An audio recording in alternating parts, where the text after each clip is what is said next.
Thank you very much, Nick. And once again, good morning, everybody. Let me start by apologizing for not being able to be with you in person today. How much I would have loved to travel to Ethiopia, but I had conflicting commitments that impeded me from going. But luckily, these modern means do allow me to be part of this important meeting nonetheless.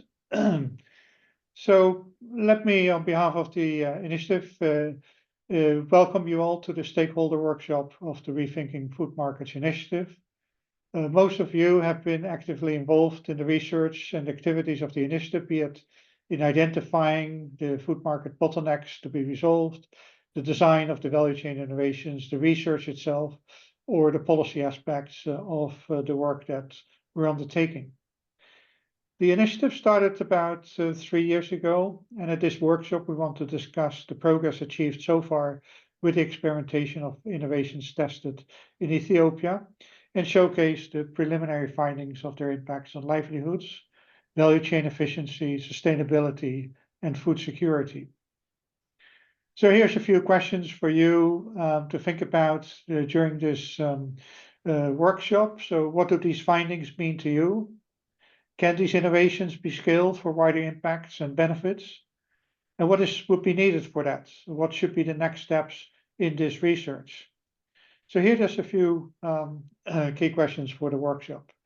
But before coming back to this question, let me give you a bit more background of the initiative and the reason why we've engaged in this endeavor with all of you. You can go back to the previous slide, so we're just jumping a bit ahead. So the initiative aims to contribute to solving multiple challenges that food systems face today. The food sector around the world is arguably the largest source of employment, but unable to provide decent livelihoods for billions of people who depend on it. Also, many workers employed in the sector are unable to make ends meet, and they're not able to afford a nutritious diet for themselves or for their families. And also the weaknesses and many inefficiencies in value chains in food systems are generating poor outcomes, not just for the people, but also for the environment. So this initiative, the Rethinking Food Markets Initiative, tries to address these challenges. Apologies. Try to address these challenges and turn them into opportunities by generating evidence on innovations and policies that would be effective for the creation of equitable income and business opportunities for smallholder farmers and small and medium enterprise businessmen and workers. And we also focus particularly on outcomes for women and youth. Now if we go to the next slide. So unlike much other CGIAR research, the network we're part of, the Rethinking Food Markets Initiative focuses on what we call the hidden middle of food value chains. This is where many of the dynamic changes are already taking place in food systems.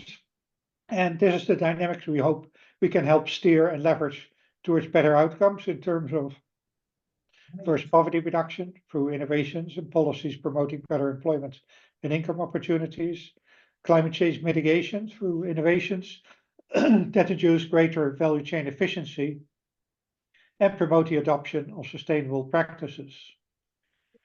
Third, we also hope to contribute to making healthy foods more affordable for the poor and nutritionally vulnerable populations by improving efficiency of value chains for nutrition-rich foods. And four, lastly, reducing food loss and waste by bundling selected innovations and improving quality control and logistics infrastructure, which we expect will contribute to all three of the previous objectives.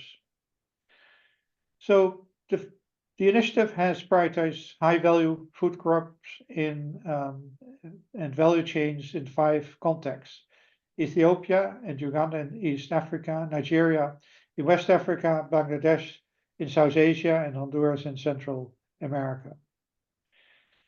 So what approach are we taking to contribute to all of these objectives? We combine expertise from across the CGIAR system with experience in conducting research across the food system.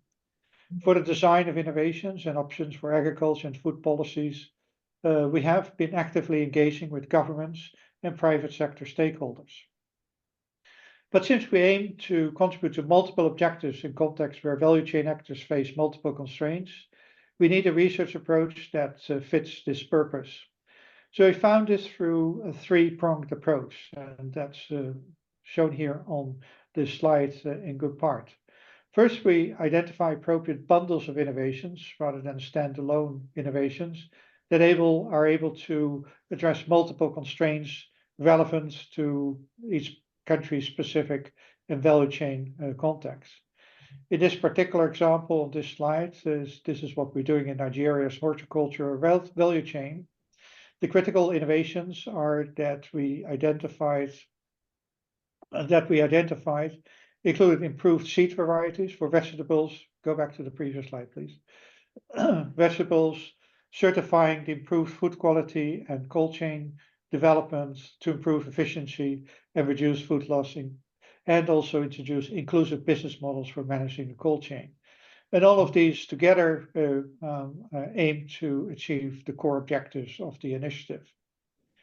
In Ethiopia, as I'll discuss in a minute, we followed a similar approach for combining different innovations and innovation bundles to achieve better incomes and value chain efficiency in the case of the sesame value chain.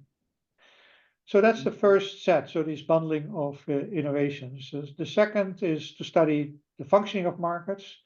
What are the incentives for actors in the markets to adopt innovations to improve efficiency and to share value added?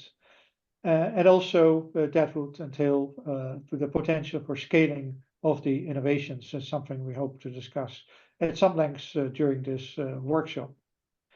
And the third part of the approach is that also we'll elaborate on later on in this research is to undertake model-based scenario analysis and hold stakeholder dialogues like the ones here, is to identify what policies should and could support the scaling of innovations, deal with possible trade-offs, and achieve win-win solutions for all actors along the supply chain. Now, if you go to the next slide, so what are we doing in Ethiopia? You'll hear a lot more from my colleagues this morning, but we're working with stakeholders of the sesame value chain with innovations to improve incomes of farmers and small and medium enterprises to improve the quality grading of sesame seeds and the certification alongside the digital market information system to facilitate the marketing of the higher quality sesame seeds. So after my presentation, we'll hear more details about the precise nature of the interventions and more importantly, how that is working out. So to conclude, we're here to discuss the findings and to draw lessons from these innovations and whether they can and should be brought to scale.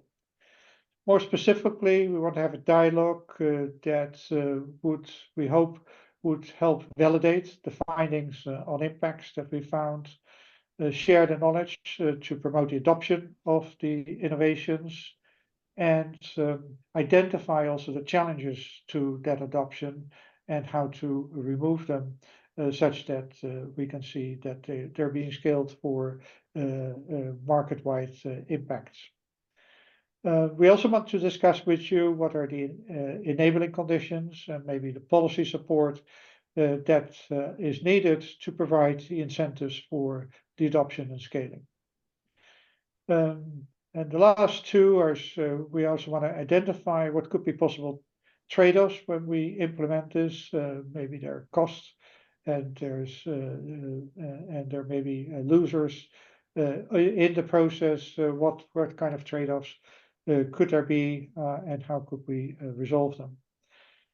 And with that, and lastly, help discuss with you effective pathways towards scaling and hopefully also get the buy-in from all of you. So this is the third of stakeholder workshops that we'll conducting in these weeks. Last week we held the first of workshop in Nigeria. The second was held earlier this week in Uganda, and after today's and tomorrow's sessions, we'll have engagements in Honduras and Bangladesh as well.